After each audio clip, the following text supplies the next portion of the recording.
खालामनो थांगासिनो दिनै मा जायगाखौ इभिक्सन खालामनाय जागोन? दिनैहाय जोङो कराइबारि आरो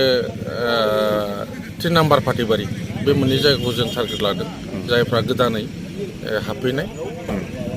बे मथे जों अलरेडि सार्भे खालामबाय आरो कराइबारिनि जायनाखि नेपालि एरिया आरो आदिबासि एरिया बिसोरखौ जों खालामगोन बेखिनियानो। जोङो खोनानो मोन्दों बिथांमोना एसे एग्रेसिभ टाइपनि माबा खालामगोन होननानै नोंथांमोना माबायदि एक्सन लागोन? नायगोन जों नायगोन बिथांमोननि गासिबो डाटाखौ जों लाजोबबाय अलरेडि साफ्रोमबो सोर बिथाङा माबेनिफ्राय फैदों बेनि कमप्लिट डाटाया जोंनाव दंजोबो दा जों नायगोन आरो बिथांमोनखौ होखांनायनि उनाव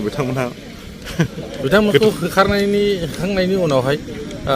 जायफोर एक्सुवेलि आं गले गले बुंबाय थादों जायफोरा हा गैजाया बिथांमोननो हानि बेब'स्थाखौ सरकारा खालामनानै होगोन इतिमধ্যे अलरेडि बियो सावरायगासिनो दङ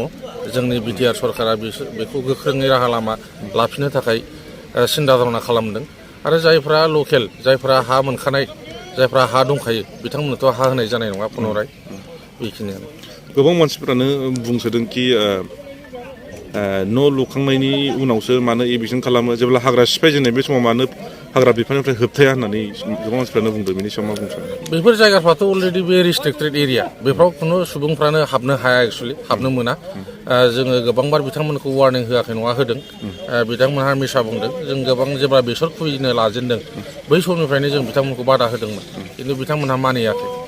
माबा दै खुरखा जानाय माबा हा गैजाया होननानै बिथांमोनहा थानो लादों आरो। नोंथांमोना मा बेटेलियननिफ्राय रेडि जानानै दङ ना? दिनैहाय एसएसबि आरो डिस्ट्रिक्ट एडमिनिस्ट्रेटिभनिफ्राय जोंनाव एडिसि सार फैगोन लोगोसे हल्टुगाव डिभिसन आरो चिरां मोननैजों लोगो नांनानै दिनैनि